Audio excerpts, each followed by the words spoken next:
මම තීක්ෂණ තරංගා ජේම්ස් ඇහැලියගොඩ පතල් පිස පේජ් එකේ නිර්මාතෘවරයාත් මම හැංගිච්චි ඉල්ලම් ගොඩට අරගෙන මැණික් අපිට ගොඩට ගන්න පුළුවන් වෙන්නේ. ඒ කියන්නේ තට්ටු පතල් ක්‍රමය කරගන්න බැරි ස්ථානවල තමයි මේ බැකෝ ව්‍යාපෘති කරන්නේ. වර්ග අඩි 3000 5000 තමයි ගොඩක් දුරට අපිට ඒ කියන්නේ නිර්දේශ කරලා තියෙන්නේ.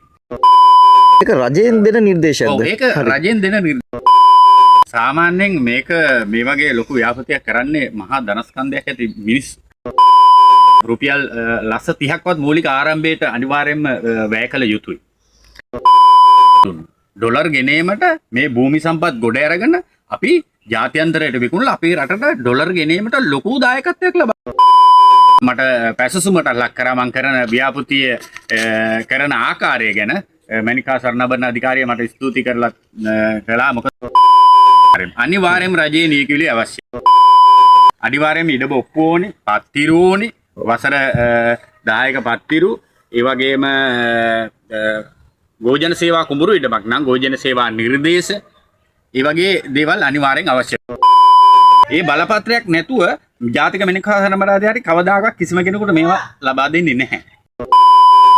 මට එක වචනයක් ආව පතල් පිස්සෝ. මොකද මේ පතල් පිස්සෝ කියලා දාලා අර පස් පිටක් ඇතුළට රුපියල් ලක්ෂකින් ගහනවා. රුපියල් ලක්ෂකින් ගහනවා. ඒක ඇතුළේ තියෙන සම්පත එළියට එයි කියලා. බලාපොරොත්තුවක් තමයි. බලාපොරොත්තුවක් තියෙනවා. මේක හරියට පිස්සුවක් තමයි. මේ පතල් පිස්ස එහෙම නැහැ. මේ හැමෝම බලන්න කැමති ඕන කෙනෙකුට. මේ මැණික් බලන්න, මැණික් අත ගන්න ඕන කෙනෙකුට පතල් පිස්සය පතල් වලට එන්න පුළුවන්.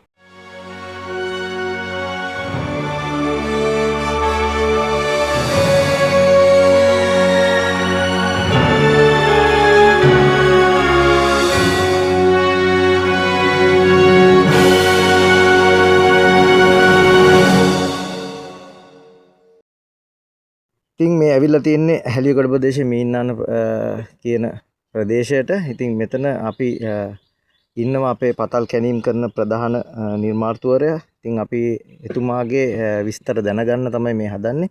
අපි මුලින්ම එතුමා හඳුන්වා ගමු. ඔබතුමාගේ නම කොහොමද අපිට හඳුන්වලා දෙන්නේ? ආයිබෝවන් ඔබතුමාට. ආයිබෝවන්. මම තීක්ෂණ තරංගා ජේම්ස් ඇහැලියගොඩ. එතකොට මේ පතල් පිස පේජ් එකේ නිර්මාතෘවරයාත් මම. එතකොට අපි මේ දිනවල පතල් කැනීම් කරගෙන යනවා මහා වර්ෂාව මැද. විශේෂයෙන්ම ඔයාලට මාව සමහර කට්ටිය නම් ගොඩක් අය දන්නවා. සමහර තැන්වල මං දැකලා ඇති, කතා බහ කරලත් ඇති.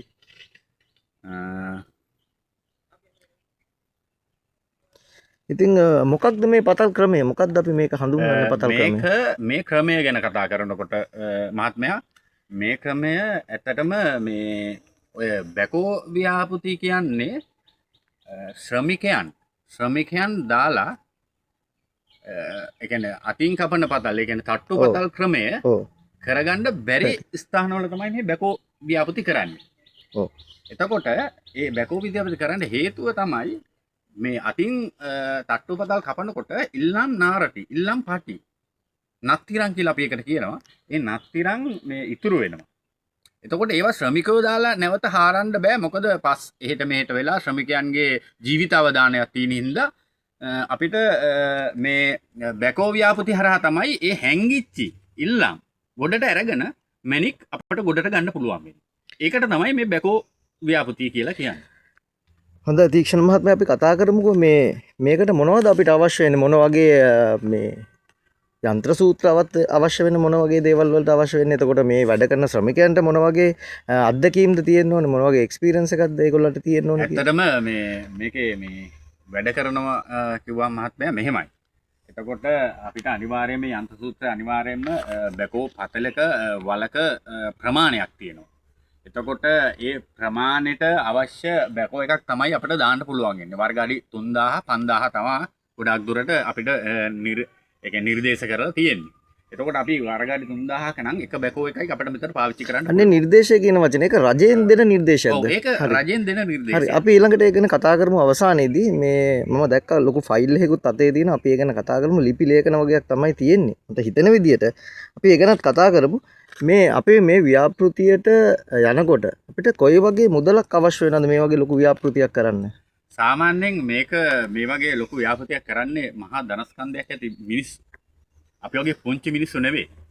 නමුත් අපි වගේ පුංචි මිනිස්සුත් අපි වෙලදරනවා මේ ව්‍යාපෘති කරන්න. ඒක නිසා තමයි මේ අපේ උත්සාහය සාර්ථකත්වය තමයි මෙතන තියෙන්නේ. එතකොට අපිට මේක සාර්ථක කරගන්න ඇත්තටම මුදලින් රුපියල් ලක්ෂ 30ක්වත් මූලික ආරම්භයට අනිවාර්යයෙන්ම වැය කළ යුතුයි. ඉතින් මොකක්ද මේ වගේ ව්‍යාපෘතියක් කරලා මේ රටට ඔබතුමාටගෙන් ලැබෙන්න තියෙන දේ තියෙනවා ඔබතුමා බලාපොරොත්තු වෙන්න මොනවද මේ වගේ ව්‍යාපෘතියක් කරලා? ඒක තමයි අපි මේ ව්‍යාපෘතිය කරනකොට ඔයාලා දකින්න ඇති අපේ රටට ඩොලර් නැති අවස්ථාවක් ආවා. අනිවාර්යයෙන්ම ඔව්. ඉතින් ඒ වෙලාවේදී අපි මැනික් ශේෂ්ත්‍රයේ මැනික් වෙලෙන්දු හැටියට මැනික් පතල් කර්මාන්තය ක්‍රියා කරන අය හැටියට අපි රටට ලොකු දායකත්වයක් දුන්නා. ඩොලර් ගෙනීමට මේ භූමි සම්පත් ගොඩ අරගෙන අපි ජාත්‍යන්තරයට විකුණලා අපේ රටට ඩොලර් ගෙනීමට ලොකු දායකත්වයක් ලබා දුන්නා. ඉතින් රට දියුණු වෙනවා වගේම අපිත් දියුණු වෙනවා. ඉතින් තව එක ප්‍රශ්නයක් දෙකක් අහන්න තියෙන ඔබතුමාගේ කාල වේලාව ගන්න බෑ අපිට මොකද මේ ගොඩක් කාර්යබහුල තැනක අපි මේ ඉන්නේ. ඉතින් ඔබතුමාගේ තවත් මේ වගේ ව්‍යාපෘති මේ අහල පහල ගම්වල තියෙනවද කොහොමද? මම තවත් ව්‍යාපෘතියක් එල්ලාවට පිටකන්ද ප්‍රදේශයේදී කරනවා. ඒකත් රජයේ රාජ්‍ය මැණික් හා ස්වර්ණබඩ අධිකාරියේ නිර්ණායක වලට අනුව කරන්නේ. එතෙන්ට ඇත්තටම මට පැසසුමට ලක් කරා මම කරන ව්‍යාපෘතිය කරන ආකාරය ගැන මැණික් හා ස්වර්ණබඩ අධිකාරිය මට ස්තුති කරලා කළා. මොකද ඒක අපි නිසි ආකාරව ඒ කියන්නේ වතුර පද්ධති එතකොට රොනේ මඩ ඒවා කොහේකවත් පිටට දාන්න නැතුව ඇත්තටම ඒ රජයේ හරි නිර්දේශවලට අපි මේක කරනවා. මං හැමෝටම මේක බලන අයටත් කියන්නේ. ඇත්තට මම අහන්න හිටිය ප්‍රශ්නේ තමයි රජයේ අනුමැතියක් මේකට අත්‍යවශ්‍ය නේද? ඒව ලියකියවිලි අත්‍යවශ්‍ය නේද? අනිවාර්යයෙන්ම රජයේ ලියකියවිලි අවශ්‍යයි. මොන වගේ දේවල්ද අපි රජයෙන් බලාපොරොත්තු වෙන්නේ ලියකියවිලි වලින්? රජයෙන් අපිට මැණික් හා ස්වර්ණබඩ අධිකාරියෙන් බලාපොරොත්තු වෙන ඩොකියුමන්ට්ස් ගණනාවක් තියෙනවා. ඇත්තටම ඒවා හරියට ෆිල් කරලා දුන්නොත් මම හිතන්නේ මේ ෆයිල් එකේ තියෙන සම්පූර්ණ ඩොකියුමන්ට්ස් තියෙන්නේ. එතකොට අපිට අවශ්‍ය වෙනවා ඉඩමේ ඔප්පුව. අනිවාර්යයෙන්ම ඉඩම ඔප්පුව ඕනේ, පත්තිරු ඕනේ, වසර 10ක පත්තිරු, ඒ වගේම ගෝජන සේවා කුඹුරු ඉඩමක් නම් ගෝජන සේවා නිර්දේශ, ඒ වගේ දේවල් අනිවාර්යෙන් අවශ්‍ය වෙනවා. ඔබතුමාට ඒ ලියකියවිලි සම්පූර්ණ තියෙනවද? ඇත්තටම මේ නිර්දේශ ඒ ලියකියවිලි හරියට දුන්නාම තමයි බැකෝපතල් ව්‍යාපෘතියක හරියට මේ වගේ කැනීම් සම්බන්ධව මේ ලයිසන් එකක් ලබා දෙන්නේ, බලපත්‍රයක් අපිට ලබා දෙන්නේ. ඒ බලපත්‍රයක් නැතුව ජාතික මැණික් හා ස්වර්ණබඩ අධිකාරිය කවදාකවත් කිසිම කෙනෙකුට මේවා ලබා දෙන්නේ නැහැ. එතකොට මේ බලපත්‍රයට අනුකූලව ඔබතුමාට මොකක් හරි අප මුදලක් තියෙනවද?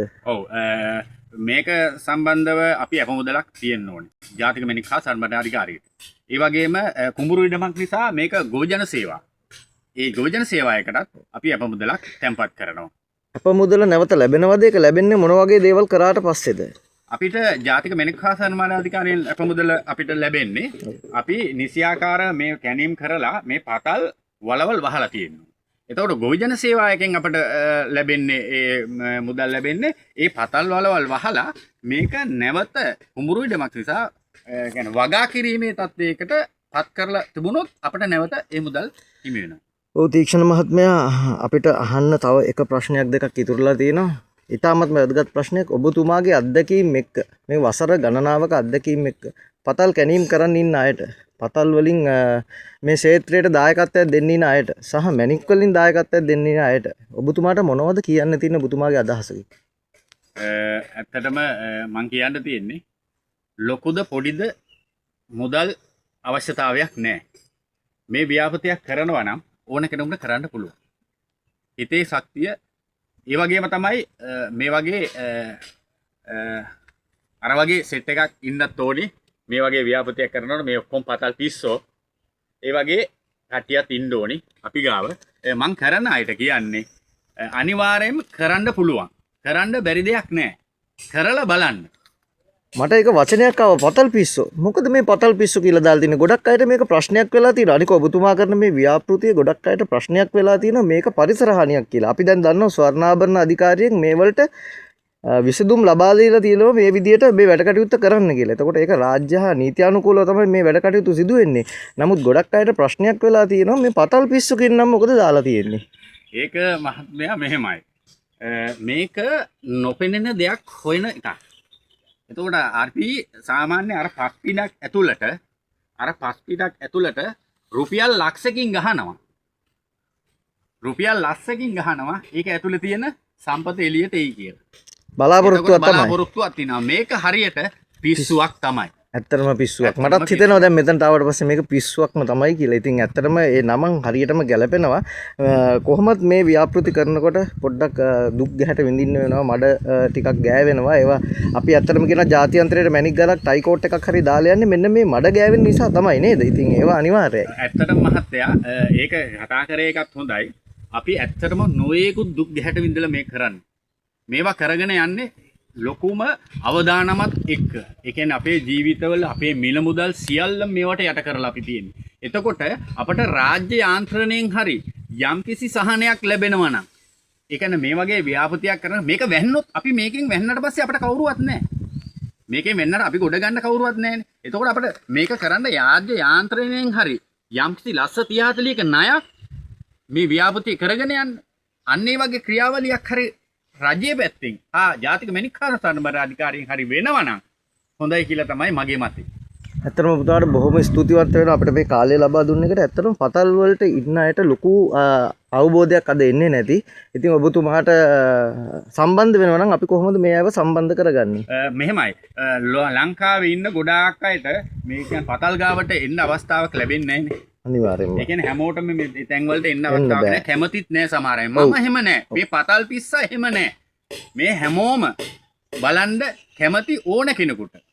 මේ මැණික් බලන්න, මැණික් අත ගන්න ඕන කෙනෙකුට පතල් පිස්සය පතල් වලට එන්න පුළුවන්. ඒ තැන් වලට එන්න. ඇවිල්ලා බලන්න මේක මොකද්ද වෙන්නේ කියලා. ඒ සඳහා ඔබට දායකත්වය දෙන්න අපි පතල් පිස්සු හැටියට සූදානම්. මම තරංගා ජෙම්ස් ඇහැලියගොඩ දීක්ෂණ. බොහොම ස්තුතියි ඉස්සන මහත්මයා. ඉතින් අපි සන්තෝෂන ඔබතුමා අපිට ලබා දුන්න මේ කාලය පිළිබඳව. ඔබතුමා ඉතා කාර්යබහුල පුද්ගලෙක්. ඒ කාලය පිළිබඳව සන්තෝෂයි. ඉතින් ගොඩක් අයට මේකෙන් ලොකු අවබෝධයක් ගන්න පුළුවන් මේ පතල් කැනීම් කරන පිළිබඳව සහ රජයේ අනුමැතිය සහිතව මේවා කොහොමද කරන්නේ, මේවලට කොයි වගේ වීදමක් එනවද, මම හිතන්නේ මේ වීඩියෝ එකෙන් ගොඩක් අයට ඒ ගැන අවබෝධයක් තියෙන්නේ නැති. ඉතින් දැන්ටත් පොඩි වර්ෂාවක් ඇදහැලෙනවා. ඉතින් මේ වගේ ගොඩාක් කරදර බාධක මැද්දේ තමයි මේ කැනීම් කරන්නේ. ඉතින් ඔබතුමාට ස්තුතිවන්ත වෙනවා. ඔබතුමාට ඉදිරියේදී අනාගතයේදී මැණික් වාසනාව උදා වේවා කියලා අපි සිලෝන් ට්‍රස්ට් ජෙමොලොජිකල් ඉන්ස්ටිටියුට් ආයතනයේ ප්‍රාර්ථනා කරනවා. ඉතින් සුබ දවසක්. ආයුබෝවන් ඔබතුමාට.